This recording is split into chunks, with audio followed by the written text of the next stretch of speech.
Hare Krishna. Yasamati Nandana Vrajavadana Gada Gokula Ranjana Kana.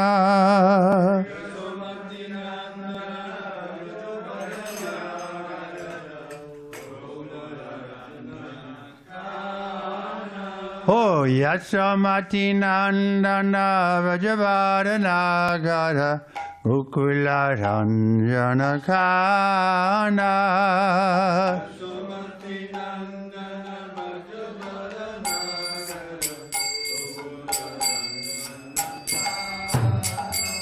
Hey, Gopi Paranadana Madana Manohara.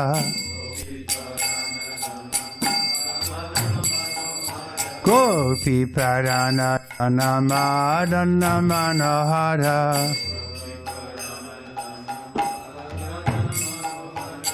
Kaliya Damana Vidana.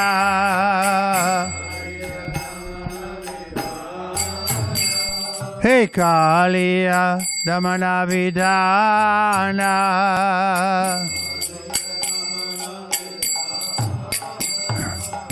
Amala Harina Mamya Vilasa.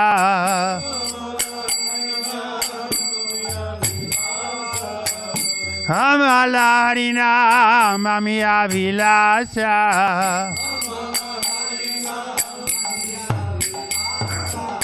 Vipina Purandara Navina Nagara Bhara Vamsi Vadana Suvasa.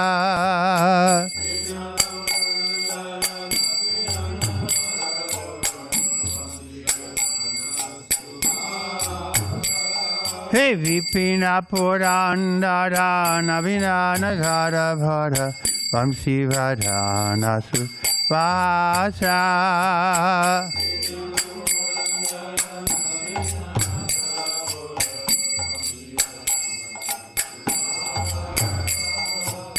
Rajajana Palana Surakulana Sana. Is that right? Rajajana Palana Surakulana Sana.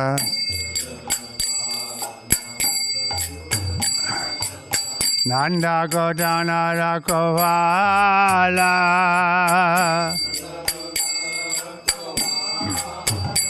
Hey Nanda Godana Rakovala.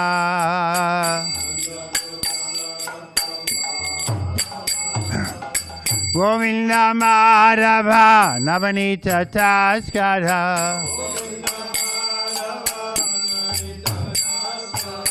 Govinda Madhava Navanita Taskara.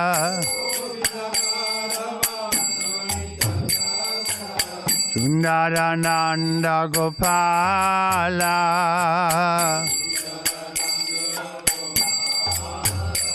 Hey Sundarananda Gopala.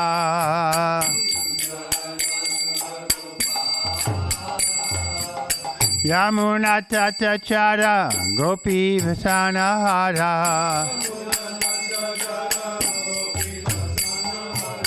Yamuna Tatachara Gopi Vasanahara.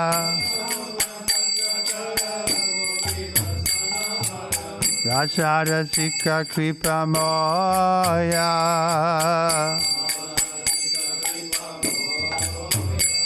Hey Rasara Sikha Kripa Moya.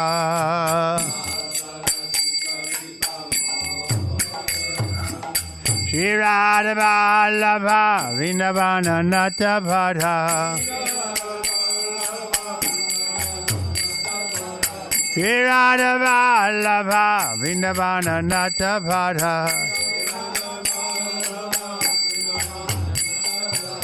Bhakti Vinoda Shaya.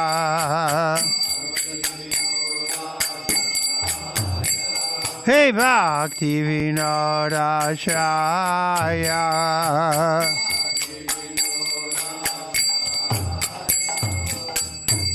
Hare Krishna Krishna Krishna Hare Hare Hare Rama Hare Rama Rama Rama Hare Hare. Hey! Krishna! Haribo!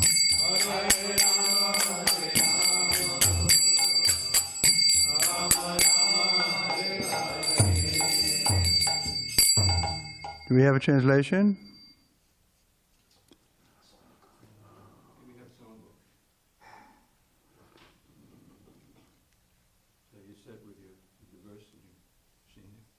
Yeah, I know where we are, yeah.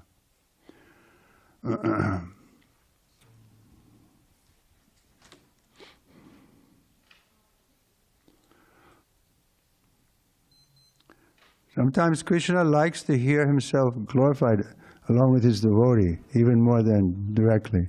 So this verse, or this song by Bhaktivinoda Thakur, includes so many different names of Krishna relating with his devotee.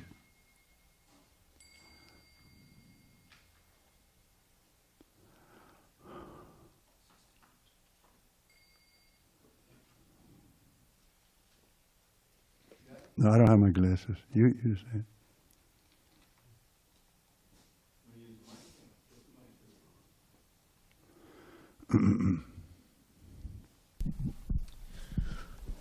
Lord Krishna is the beloved son of Mother Yashoda, the transcendental lover in the land of Vraj, the delight of Gokula, Kana, a nickname of Krishna, and the life and soul of the gopis. He steals the mind of even Cupid and punishes the Kaliya serpent. These pure holy names of Lord Hari are full of sweet nectarian pastimes. Krishna is the Lord of the 12 forests of Vraj. He is ever youthful, and he is the best of lovers. He is always holding a flute to his lips, and he is an excellent dresser. Krishna is the protector of the inhabitants of Vraj, the destroyer of various demoniac dynasties, the tender of Nanda Maharaja's cows, the giver of pleasure to the cows, land, and spiritual senses, the husband of the goddess of fortune, the butter thief, and the beautiful cowherd boy of Nanda. Krishna wanders along the banks of the river Yamuna, where he stole the garments of the gopis. He delights in the mellows of the rasa dance. He is very merciful. He is the lover and beloved of Srimati Radharani. He is the great dancer of Vrindavan, and he is the only refuge of Thakur Bhakti Vinod. Bhaktivinoda Thakur ki Jai Radha Madhava Kunja Bihari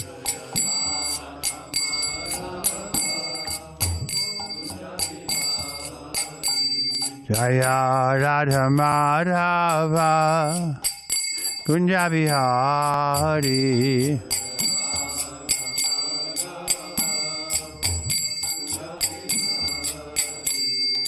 Gopi Jana Vallabha Girivardhari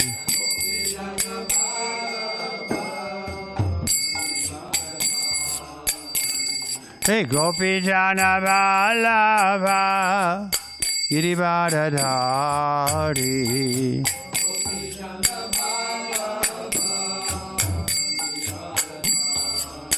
Yashoda Nandana Ajajana Ranjana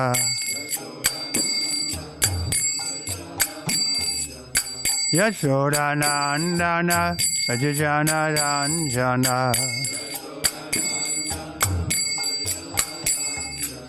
Yamuna Tira Gunachari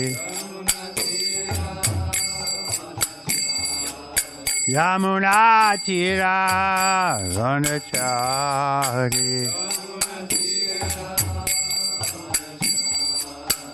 Jaya Radha Madhava Kunja Bihari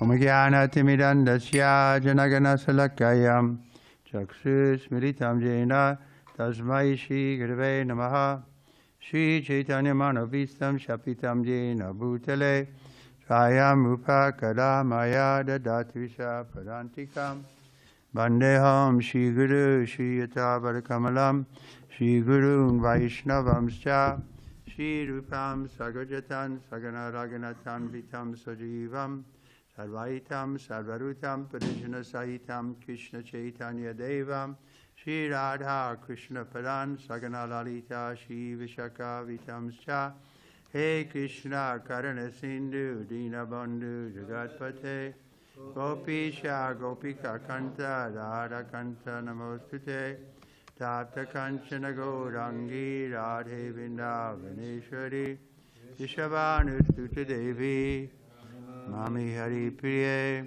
Panchakalpa Tirupascha Patitanam Pavanevyo Vaishnavevyo Namo Namaha Shri Krishna Chaitanya Prabhu Nityananda Shri Advaita Gadadhar Shivasari Gaura Bhaktavinda Hare Krishna Krishna Krishna Hare Hare Hare Rama Rama Rama Hare Hare. We're reading Srimad Bhagavatam, Canto 7, Chapter 9, first verse. Huh? Yeah, that's what I'm going to read, right? Yeah. As related in this chapter, Prahlad Maharaj, following the order of Lord Brahma, pacified the Lord when the Lord was extremely angry after having killed Hiranyakashipu. After Hiranyakashipu was killed, the Lord continued to be very angry, and the demigods, headed by Lord Brahma, could not pacify him. Even Mother Lakshmi, the goddess of fortune, the constant companion of Narayan, could not dare come before Lord Nrsingadev. Then Lord Brahma asked Prahlad Maharaj to go forward and pacify the Lord's anger. Prahlad Maharaj, being confident of the affection of his master, Lord Nrsingadev, was not afraid at all. He very gravely appeared before the Lord's lotus feet and offered him respectful obeisances. Lord Nrsingadev, being very much affectionate toward Prahlad Maharaj, put his hand on Prahlad's head, put his hand on Prahlad's head, and because of being personally touched by the Lord, Prahlad Maharaj immediately achieved Brahmagyana, spiritual knowledge. Thus he offered his prayers to the Lord in full spiritual knowledge and full devotional ecstasy. The instruction given by Prahlad Maharaj in the form of his prayers are as follows. I'd like to relate one incident in my spiritual life where Srila Prabhupada chastised me. The history is, Prabhupada asked me to take sannyas because there was some trouble in Japan and he wanted me to go there. So I went there, and Prabhupada came about 3 months later. And when Prabhupada came, we were waiting for him. I was alone. I mean, he came at night, but I didn't see him. Nobody saw him. He went into his cabin, which was a little distance from the temple. So I was waiting in the morning to see him. And he opened the door of his cabin, and I saw that he was there. So I thought, I'll go in. So I went into Prabhupada's room, paid my obeisances, and looked at Prabhupada. And I was thinking, I had done what Prabhupada wanted, and I was expecting a little honor, you could say. So Prabhupada looked at me, sitting there. He read my mind, and he said, "Oh, it is you.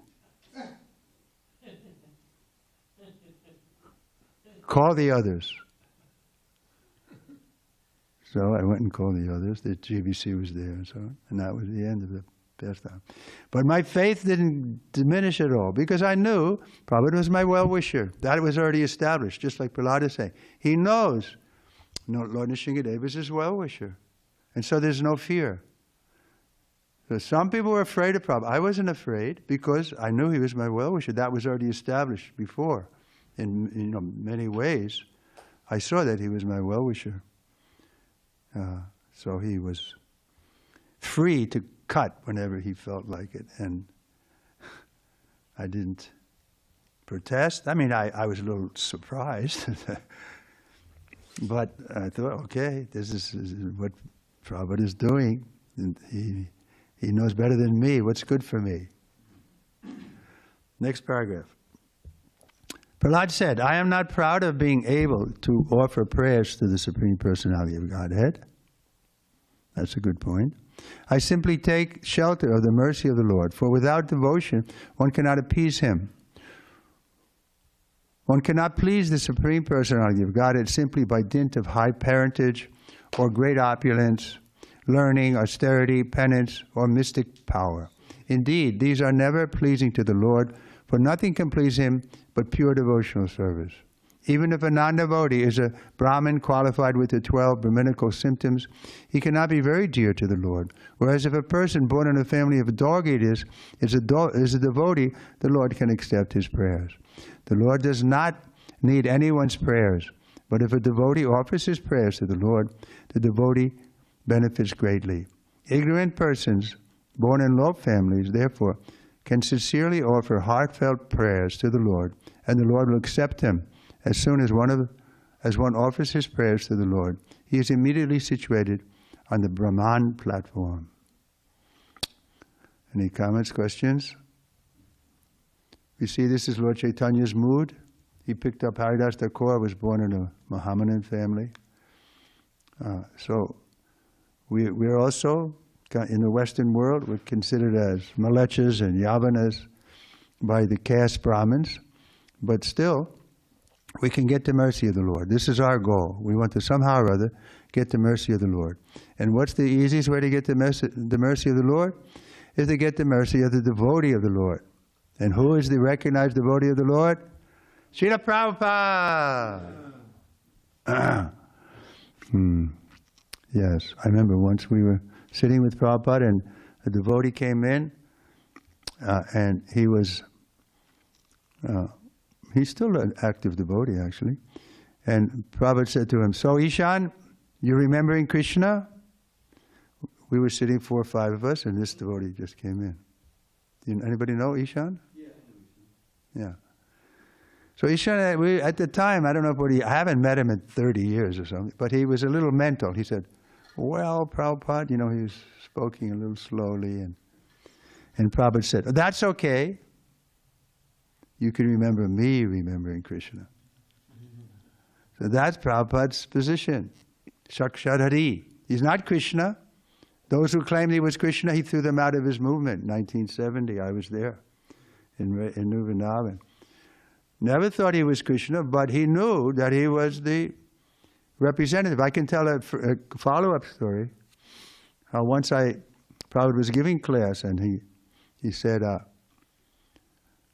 he was speaking about the position of the spiritual master, how he is a representative of Krishna. And when he said that, he was just closer to me than he is now there. And I got a kind of a mystical experience that Prabhupada was not an ordinary person. He's really a representative of God, and he's just sitting a few feet from me. So it made a big impression on me. But I didn't say anything at that moment. But the next day I was going to do my service. My service was giving Srila Prabhupada massage. So I went to give him a massage, and I said, Srila Prabhupada, I very much liked your class last night. And Prabhupada said, oh, what part did you like? I said, yes, Srila Prabhupada, the part where you said that you were the representative of Krishna. So this he accepted fully. He accepted it and turned it around and said, you also can be representative of Krishna. And not an exclusive club, only I'm the representative and you all, coolies or something. No, you also can be representative. When you say, Prabhupada said, he used his own name, or Krishna says, then you're also representing the Krishna. So this is open for everybody. Devotional service is open for everybody. This is the point of this purport, right? Or this paragraph. Lord Nrsingadev appeared for the benefit of all human society, not only for Prahlad's personal benefit. Similarly, Srila Prabhupada appeared for the benefit of everyone. Sakshat Hari, he's as good as Krishna. But this is the secret of our success. If we keep Prabhupada in the center, this movement will grow and flourish and expand. We saw that after Prabhupada left, some of the deputies or whatever they were, they started to thinking they're in the same level as Prabhupada. I lived through it. Right here in California, one of the gurus was saying, I didn't ask to become guru, Prabhupada made me guru. Everybody knows guru is perfect, so I'm perfect.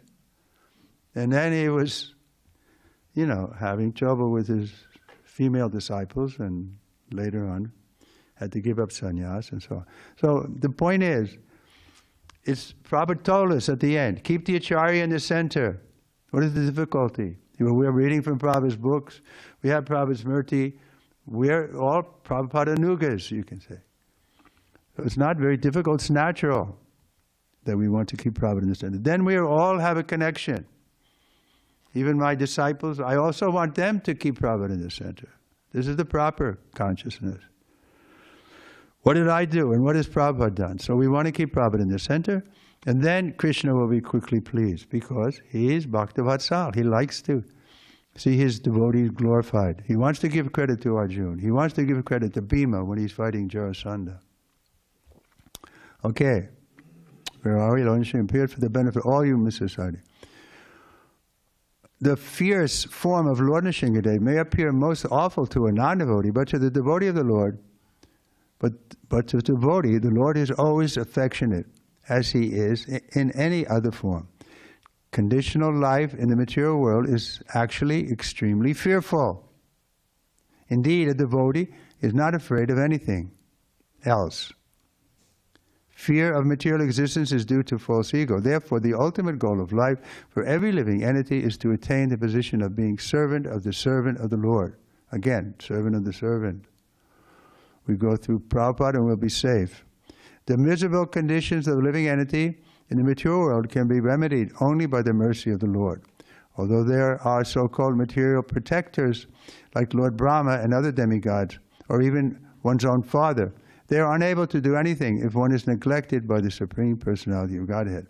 However, one who has fully taken shelter of the Lord's lotus feet can be saved from the onslaught of material nature. Therefore, every living entity should be unattracted by material so-called happiness and should take shelter of the Lord by all means. That is the mission of human life. To be attracted by sense gratification is simply foolish. Why are we so attracted? The breasts of a woman, but they're mere forms of flesh. The same breasts in a few years, they'll be limp and hanging on her body. But we're attracted, young girl. So this is our test. We have to give up this attraction for the Maya. Maya means illusion. There's nothing substantial there, but we're attracted. We think, oh. So this is our challenge. This is our test. Everybody has to pass the test of sex life. We were talking this morning, or Dravida Prabhu was mentioning how the chanting, the kirtan is so important. I'll just tell a quick story that Prabhupada illustrated the importance of kirtan. We were in Vrindavan in 1974. We had come there from Hong Kong to see Srila Prabhupada. We thought the temple was opening in Vrindavan, but it was delayed until the next spring. It wasn't ready. Then they opened in 75 April. So at that time, the Prabhupada was giving class every night. And afterwards, we would have kirtan, and the kirtan would go on for a long time. First we had kirtan, then short class, and then long kirtan the second time. And Prabhupada was enlivened by that. And he came back. He had been a little bit ill, but he was improving. He sat on his bed. Shrutikirti and I were there, and sitting on the floor.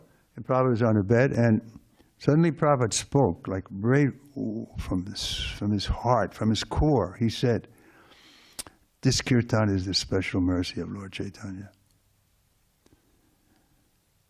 And if we don't get attached to the kirtan, no, then he said, this is the special mercy of Lord Chaitanya." I think there was one sentence I left out. But then the next point, he said, and if we don't get attracted to the kirtan, simply sex life. So that's what's going on in this world. They're advertising, right? Every stop, there's sex life, be happy. But we see practically, it doesn't make one happy. Simply implicates one more and more. Of course, for begetting children, we have no objection. Krishna says, I am that.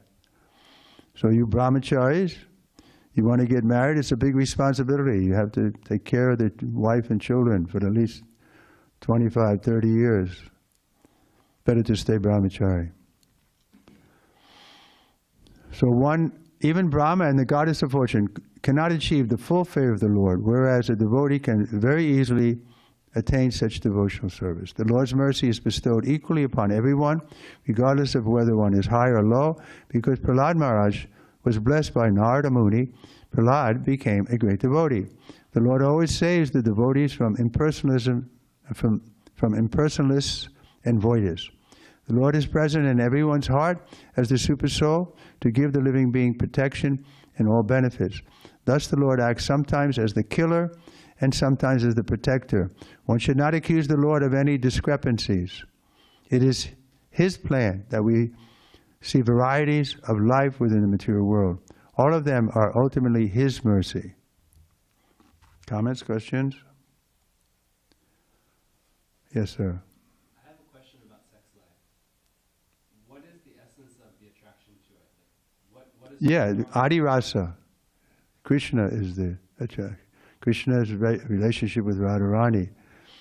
So, but in the mundane sex life, it's perverted, except for begetting good children. Prabhupada makes that clear. The Gita makes that clear. I am sex life, which is not contrary to religious principle. Religious principle means you have sex life for begetting children. Nature has given that intense pleasure, because along with it is intense trouble. You have to spend 30 years take care of them, see that they're grown up. And you can't just say, oh, like I took sannyas in 1971. Prabhupada asked me to take sannyas. Another devotee was there. He wanted to take sannyas also. Prabhupada didn't say it. He said no. You have to be, the qualification, the real qualification is you have to be able to live alone. What about Trivida? You ready to live alone? Am I ready to what? Live alone, you say? Live alone. I'm living alone right now. You're surrounded with all these people. But actually you are living alone. Now that's okay, I won't go any further with that one. Although the entire cosmic manifestation is non-different, the material world is nonetheless different from the spiritual world. So, Chinta Veda Veda Tattva, one and different. Only by the mercy of the Supreme Lord can one understand how the wonderful material nature acts.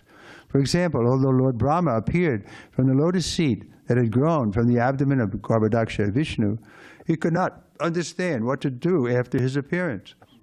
He was attacked by two demons, Madhu and Kaitava, who took away Vedic knowledge. But the Lord killed them and entrusted to Brahma the Vedic knowledge. Thus the Lord appears in every millennium in the society of demigods, human beings, animals, saints, and aquatics. As such, all such incarnations are meant to protect the devotee and kill the demons. But this killing and protection does not reflect any sense of partiality on the part of the Supreme Lord. The conditioned soul is always attracted by the external energy. Therefore, he is subject to lust and greed. He suffers under the conditions of material nature.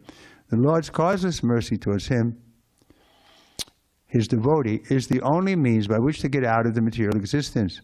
Anyone engaged in glorifying the Lord's activities is always unafraid of this material world, whereas one who cannot glorify the Lord in that way is subjected to all lamentation. Comments, questions? Those interested in silently worshiping the Lord in solitary places may be eligible for liberation themselves, but a pure devotee is always aggrieved to see others suffering. Therefore, not caring for his own liberation, he is always engaged in preaching by glorifying the Lord. Prahlad Maharaj, therefore, had tried to deliver his class friends by preaching and had never remained silent. Although being silent, observing austerities and penance, learning the Vedic literature, undergoing ritualistic ceremonies, living in a solitary place, and performing japa and transcendental meditation are approved means of liberation. They are meant for non-devotees or for cheaters who want to live at the expense of others. A pure devotee, however, being freed from all such deceptive activities, is able to see the Lord face to face. That's pretty heavy. He doesn't give us any scope, huh? Even observing austerities and penance, living in a solitary place. They're all subjected to cheating. But a pure devotee, being freed from all such deceptive activities, is able to see the Lord face to face. So that's our goal. Prabhupada was able to see Krishna face to face. Like there's a famous story, right? He was in New York and a reporter came and he was asking, well, how does Krishna get involved? This is an International Society for Krishna Consciousness. How does Krishna get involved in your society? So I think it was Rameshwari said, well, Krishna gives us the intelligence, how we can. And Prabhupada said, no. Krishna will directly speak to us, directly guide us. So that was Prabhupada's position. He was being directly guided. What is that verse? 10:10?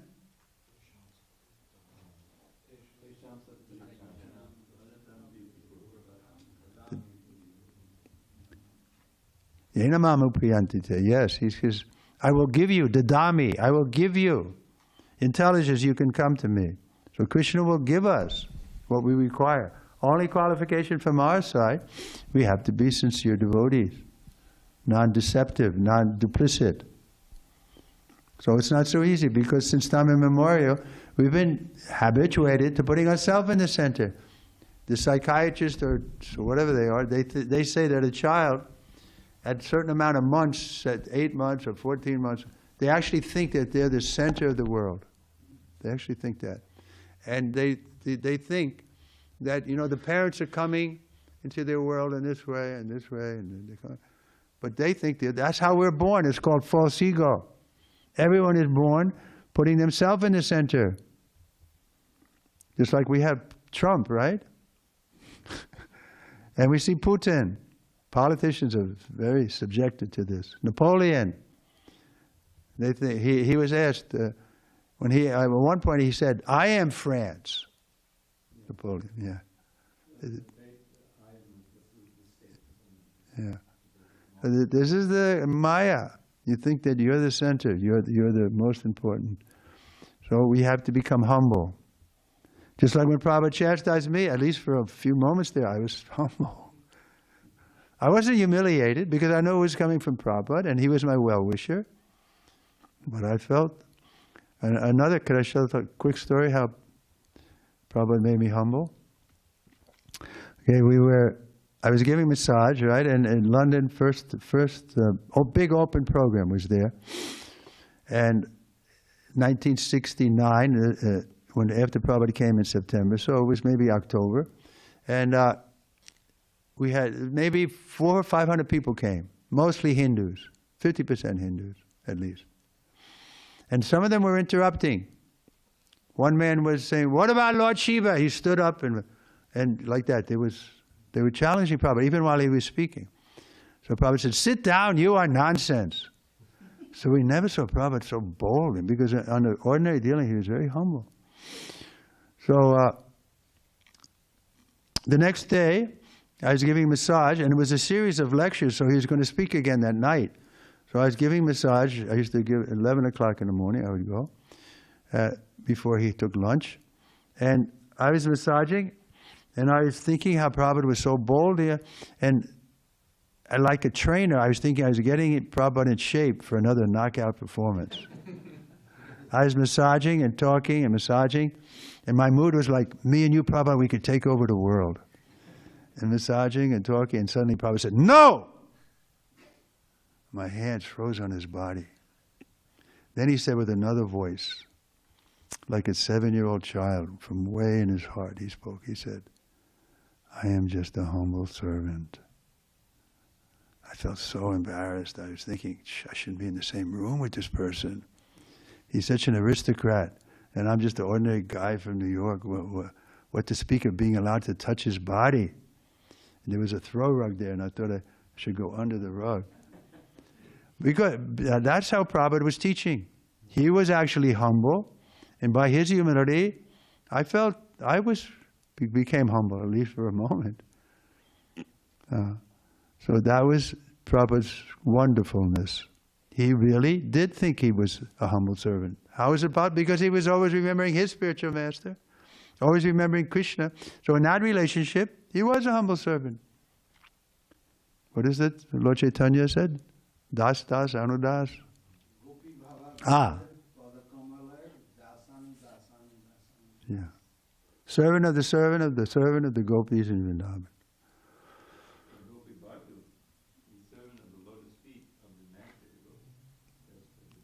Of the Manjaris or the gopis? So,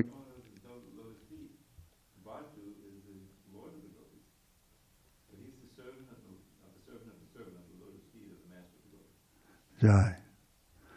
Okay, where are we? So it's not the gopi, but we're the master of the gopis. So that's something I learned. I didn't know that. Thank you for that information. Where are we? The atomic theory of the composition of the cosmic manifestation is not factual. The Lord is the cause of everything, and therefore He is the cause of this creation. One should therefore always engage in devotional service by offering respectful obeisances to the Lord, offering prayers, working for the Lord, worshiping the Lord in the temple, always remembering the Lord, and always hearing about His transcendental activities. Without these 6 kinds of activities, one cannot attain to devotional service. What are the 6? Let's go over them. Engaging in devotional service by offering respectful obeisances to the Lord, offering prayers. I don't know if I offer prayers very much. Working for the Lord, that we do, right? Worshiping the Lord in the temple, always remembering the Lord, and always hearing about His transcendental activities. We're doing that now. Okay, Prahlad Maharaj thus offered his prayers to the Supreme Lord, begging His mercy at every step. Lord Nrsingadev was pacified by Prahlad Maharaj's prayers and wanted to give him benediction, by which Prahlad could procure all kinds of material facilities. Prahlad Maharaj, however, was not misled by material facilities. Rather, he wanted to remain always a servant of the Lord. Prahlad Maharaj ki. So he's one of the Mahajans, right? Yes. No, shall we do the first verse, or? We have enough time. We have a time restraint?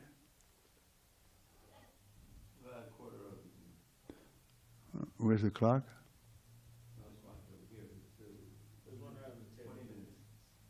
Oh, here it is. Okay. Text 1. Srinadu Vacha. Srinadu Vacha. Evam Suradaya Sarve. Evam Suradaya Sarve. Brahma Rudra Purasaraha. Brahma Rudra Purasaraha. No Paitum Akshan Manyu. No Paitum Akshakan Manyu. Shamram Bam Surudarshadam. Samrambam Surudarshanam. Shadam. Nashinardavacha. Evam Suradaya Sarve. Rama Rudra Purasaraha. No Paitum Ashakan Manyu. Samrambam Surudarshadam. Bolo. Srinaruvacha. Sarve.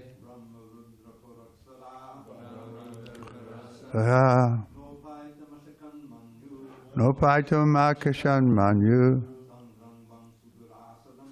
Samrambam Sudarashanam. Srinaruvacha. Evam Suradaya Sarve. Brahma Sudasarasara. Nupaitam Akashan Manyu. Samrambam Sudasanam. Srinaruvacha. The great saintly sage Narada Muni said, Evam, thus, Sura Adaya, the group of demigods, Sarve, all, Brahma Rudra Purasaraha, represented by Lord Brahma and Lord Shiva. Na, not. Upaitum, to go before the Lord. HH, able. Manu Samrambam, in a completely angry mood. Sudarshadam, very difficult to approach. Lord Nrsingadev. Translation and purport by His Divine Grace, A.C. Bhaktivedanta Srila Prabhupada. The great saint Narada Muni continued, the demigods headed by Lord Brahma, Lord Shiva, and other great demigods dared not come forward before the Lord, who at that moment was extremely angry. Responsively we do? That's all right. Purport.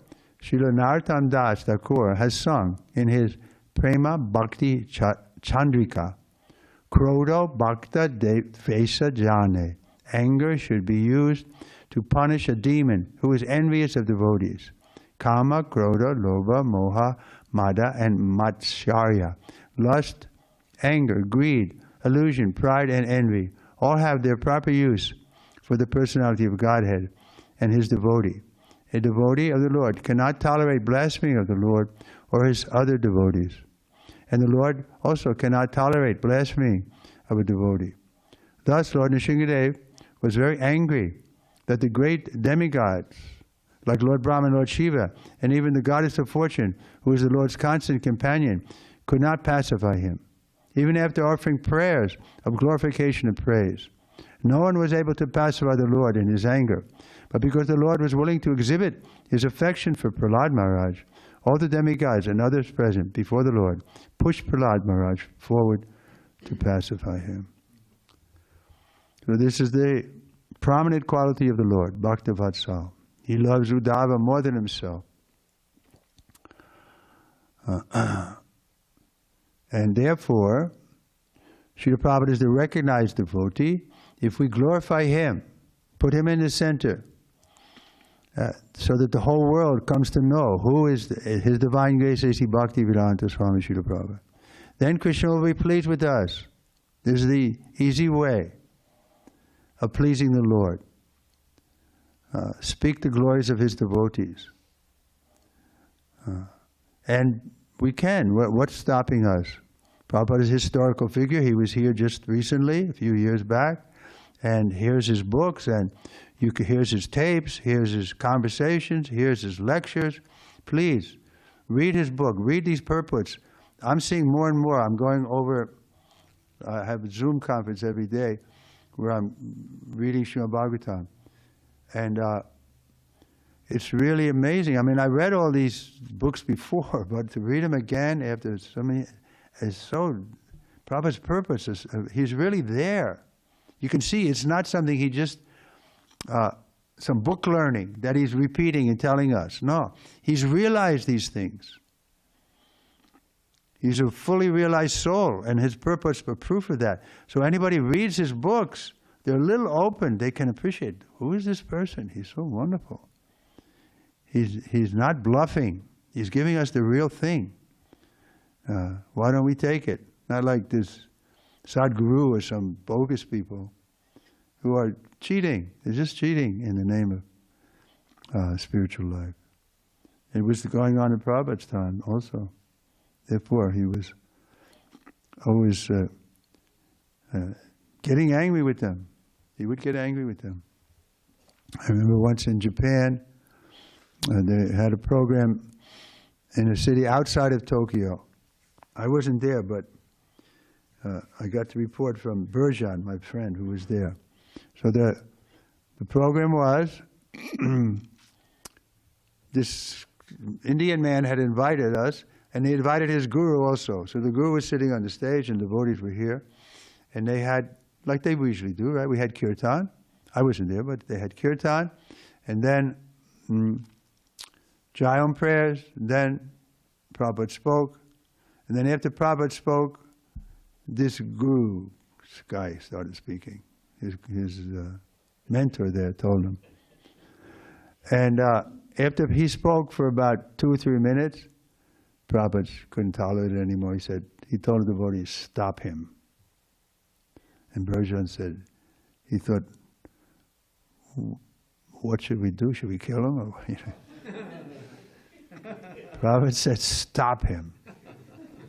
So devotees, they stood up, and Prabhupada, then instead of killing him, Prabhupada said, do kirtan. So loud kirtan they had while this guy was giving class. So he had to stop, right? They did stop him by the kirtan. And this same, I met this same guy who arranged this program afterwards, and he criticized Prabhupada. He said, I saw your spiritual master got angry. He's not a sadhu. That's how they judge, as many of the Jains, the Buddhists, they say this is bogus, you can't get angry. But here, we see, anger should be used. Prabhupada was angry. And he used to get angry with us. But it was always just like a razor, just like the surgeon is using a scalpel to cut away the crap, the polluted part. So Prabhupada can help us in that way. And our God brothers and anybody can help. If it's done without envy, then we should welcome correction. Of course, due to false ego, it's difficult. What to do? We should take risk and become angry sometimes when we see that Krishna is being minimized, Prabhupada is being minimized, and we shouldn't tolerate it. Then we'll become accustomed to that, and then we'll go to hell.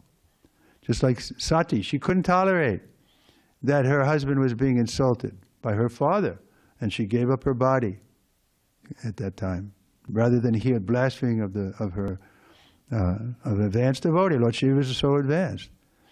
So we don't go looking for trouble, but we should be prepared. I remember early days I was going out on the street in London selling books, and I was coming back and we're going to the subway. I was alone, but I had Dhoti and Tilak. And there was a guy selling papers, and he said, you Krishna. He said something bad about Krishna. I can't remember what it was, I guess, but something insulting to Krishna. And I said, you better shut up, I'm going to throw you down these stairs. And he looked at me. He said, I thought you were pacifists. The Buddhists or something. I said, well, you thought wrong. And then, we can show our anger if Krishna is being blasphemed. Otherwise, we become polluted. So many examples are there. We can't hear blasphemy. We have to either close our ears, leave the place, or cut out the tongue of the one who is speaking. That's mentioned there. So we don't recommend that, but we can chant loudly like Prabhupada had us do. There's one story Prabhupada was coming on the train to Calcutta to start this movement. He was going first to Mayapur and getting blessing there, and then coming to Calcutta to get on the ship.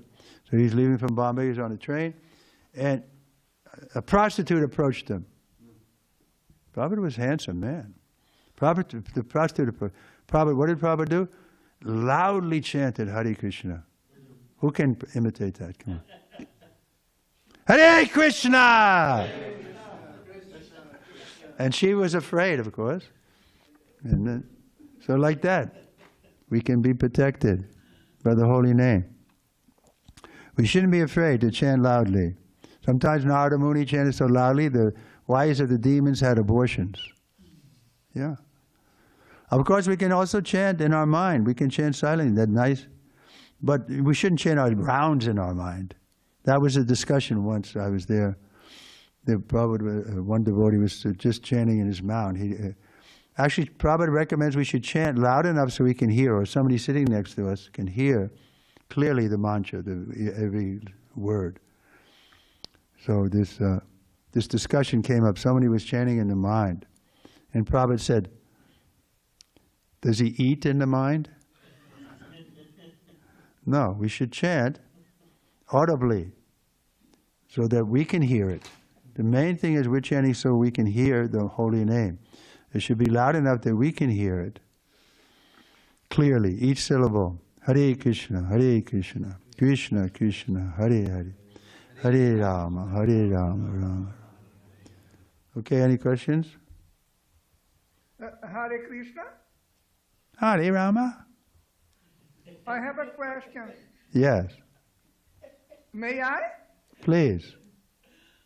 But I can wait if the devotees in the temple room would like to go first. What? I couldn't follow. Ask your question, Vijay. Ask it. It's okay. Yes, Prabhupada Prabhu, thank you very much. You're most kind. No, I am a little confused because you're saying that anger should be used in Can be used, yeah. Yes, but Lord Krishna in his Bhagavad Gita is chanting to Arjuna that anger, greed, and lust are the Gateways to hell. gateways Yeah. Okay, so you want to hear the to explanation? hellish life. Okay, I'm going to explain to you. Anger, lust, and greed can be used in the service of the Lord, but generally they don't. They're used for sense gratification. We get angry because our sense gratification is interrupted, so we become angry, frustrated. But in order for Arjuna to fight, he had to be somewhat angry. How can you go on the battlefield and take arrows and shoot it unless you're a little angry? Who are these people coming to usurp the land? You have to be angry. So we don't see that Krishna told Arjuna, don't be angry. Rather, he told him you should get angry and fight these your cousin brothers because they're wrong. So on principle of religion, we can get angry. And Arjuna did. And Krishna was happy that he did. He was criticizing him before he got angry. He said, Kutas, where have these impurities come upon you? Why are you sentimental? Okay, you satisfied? I have a Yes, question. I'm satisfied. Thank you very much. You're most kind. Hare Krishna. Hare Krishna. I have a question. Hold on. Next chapter, chapter 10 of this ISKCON, has this purport, and in this purport, Prabhupada says this: the Krishna consciousness movement is spreading all over the world with two aims: to establish Krishna as the Supreme Personality of Godhead, and to kill all the pretenders who falsely present themselves as avatars. The preachers of the Krishna consciousness movement must carry this conviction very carefully within their hearts and kill the demons who in many tactful ways vilify the Supreme Lord, Krishna.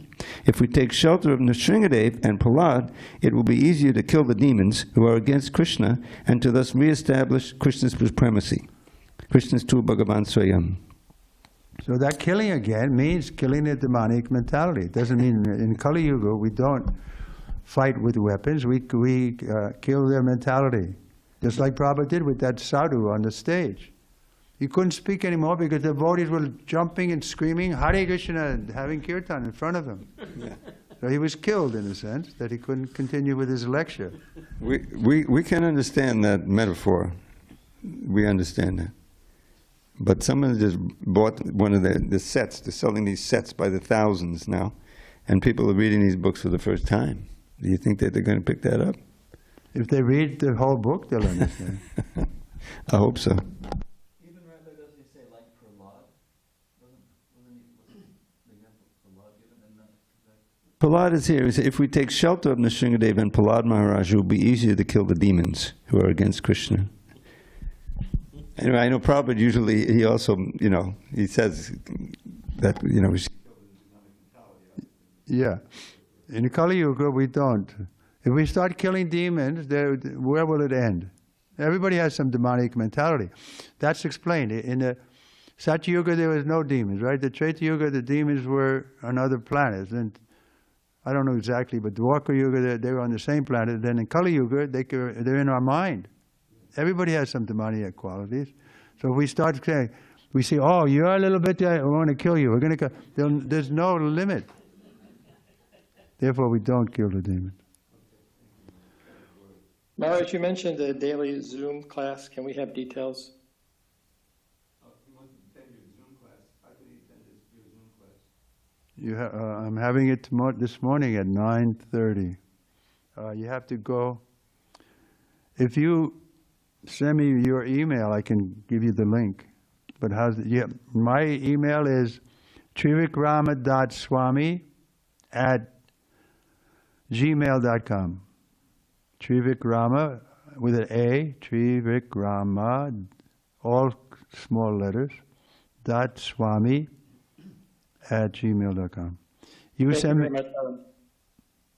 send me your email and I can link you up. Hare Krishna. Thank you. Anyone else?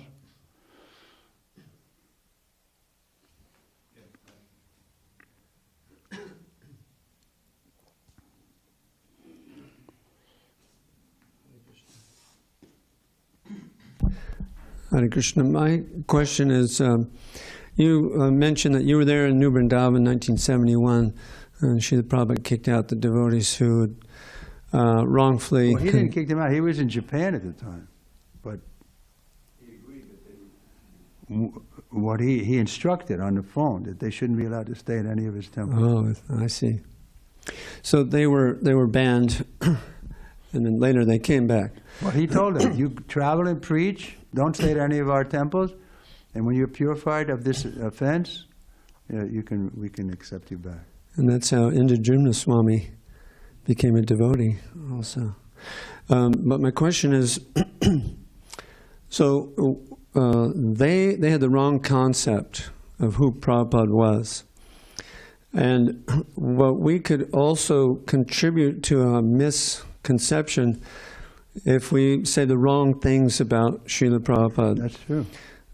I find it popular by some devotees that will say Srila Prabhupada knew past, present, and future. But that's really a quality that only Krishna possesses. No, Trikalagya. Trikalagya. Living entities can have that capacity also, not just Krishna.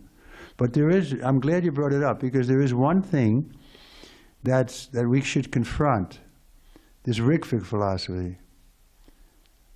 Rigvik philosophy is changing the principle of religion. Parampara is a principle. Krishna came to reestablish it. You don't mind I'm taking the mic away from you in a sense. Yeah.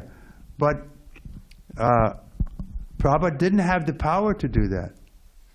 He didn't have the power to change religious principles. They're giving him power he didn't have. Just it's what you're saying. They're exaggerating. They were saying Prabhupada is God. So they're exaggerating. They're thinking Prabhupada can stop the parampara. No, come on. That's been going on. That's since time immemorial. Evam parampara. It's been established. But they're saying, no, Prabhupada wanted to stop now. He's the last guru. And they're quite prominent. They're building the biggest temple ever in Vrindavan.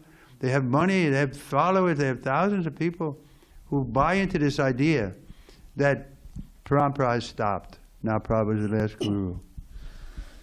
Prabhupada doesn't have that power to stop. This is Dharma. Dharma to Shakshat Bhagavan. Only Bhagavan, only God can establish principles of religion. And this is one of the principles. Evam parampara. Krishna came to reestablish it. He appears to be a little bit lost, so therefore, very important principle. Yeah, I would agree 100%. But they'll say that Srila Prabhupada was empowered by Krishna to change the parampara. No. To make all kinds of changes. That just comes back to the original point you're making. They're over-glorifying Prabhupada, and it leads to trouble. No, Prabhupada is not Vishnu Tattva. He's not in it. But you're saying the Jivatma can also know past, present, and future? Yeah. Like all the time? Isn't it? All the time, Yeah. or any time, or No. the thing is, there's one thing with knowing past, present, and future, and the other thing is being omniscient like Krishna. We went through all this already. Oh, Prabhupada was asked. We went through this.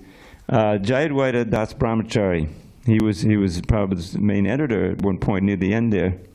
And he was anxious about his service because here you are correcting the Acharya. And so there's a morning walk. It was in 75, with the big, opening of the Krishna Balaram temple. Everyone went to Mayapur first. And he wasn't a sannyasi or anything, but he insisted to go on that. And he asked Prabhupada, how are we to understand if the Acharya knows everything, but sometimes he makes, he was very polite about it. Sometimes he makes a mistake in quoting a verse or something like that. Yeah. So Prabhupada was very clear. He says, no jiva, I'm just paraphrasing, can be omniscient like Krishna and know everything. And that past, present, and future, sure, he can understand some things about past, present, and future more than the ordinary person, but not like Krishna, not omniscient. And that is one of this whole thing came up with a certain Maharaj who had many followers starting, and he was traveling, and the question came up, why didn't Prabhupada stop the Gurukul in Dallas? There was abuse going on that he visited there, but he just went through and it went on, and some other kids were abused. If he knew everything past, you know what I mean? It's challenging. But Prabhupada wasn't pretending to be like that. He said it specifically, no. Only, and the Paramatma... I have personal experience with that. Yeah. So it's a very critical... we came in front of Prabhupada, and he wanted some twigs for brushing his teeth. And he asked two of us were there, and we said, well, Prabhupada, we don't know. And then we were looking at Prabhupada for the, I forget if exactly, but Prabhupada said, I don't know, I'm not God. He openly said, he doesn't know everything. He doesn't know what you're thinking now, and but Krishna knows. Okay, let's stop here. Srimad Bhagavatam ki, Srila Prabhupada ki.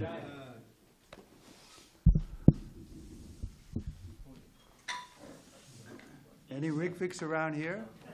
Not so much. There's some, not in this room.